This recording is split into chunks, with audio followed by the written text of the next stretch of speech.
Reddy Congress party Revanth Reddy గారు ముఖ్యమంత్రి గారు వాళ్ళు అడుగుతున్నారు రైతులు 25,000 నీ మేనిఫెస్టో ప్రకారంగా ప్రతి ఎకరా రైతుకు బాగున్నావు కదా ఇవాళ 6,000 రూపాయలు ఇస్తే ఎకరా ఉన్న రైతుకి ఇంకా 19,000 బాగున్నావు ఎవరు ఇస్తారు నీ అయ్యా మొగుడిస్తాడా వీళ్ళు ఎక్కడి నుంచి వస్తే రైతులకు ఎకరా 2 ఎకరాల రైతులు కూడా ఎండాకాలం పంట ఎండిపోయింది నిరల్వారినటువంటి పంటలు మనం చూసినాం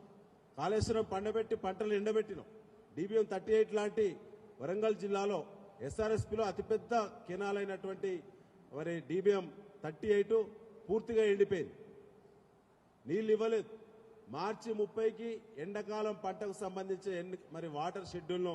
క్లోజ్ చేసినటువంటి ఏకైక ప్రభుత్వం కాంగ్రెస్ పార్టీ. ఇప్పుడు ఒక్క నిమిషం ఇప్పుడు బనకచెర్ల ఏ బేసిన్లో ఉందో ఎత్తులాడుకుంటున్నాడు రేవంత్ రెడ్డి గారు బనకచెర్ల ఏ బేసిన్ ఉందో వెతుకులాడుకుంటున్నారు రేవంత్ రెడ్డి గారు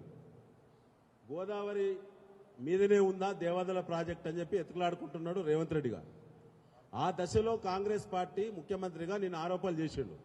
దానికి శాంటిటీ ఉందంటారు ఆరోపణలకి వారు చెప్పేది నిజమైతే దేవాదలు ఎక్కడుందో ఆయన తెలియదు బనకచెర్ల ఎక్కడుందో తెలియదు మినిమం బేసిక్స్ లేనటువంటి అవగాహన లేనటువంటి అవివేకి రేవంత్ రెడ్డి తన మాటలకు విలువ ఉందంటారా కాళేశ్వరం మీద కుట్ర చేసింది నిజం కాదంటారా దేవాదలు ఎక్కడుందో తెలియనోడు కాళేశ్వరం కూలిపోయింది కొట్టుకపోయింది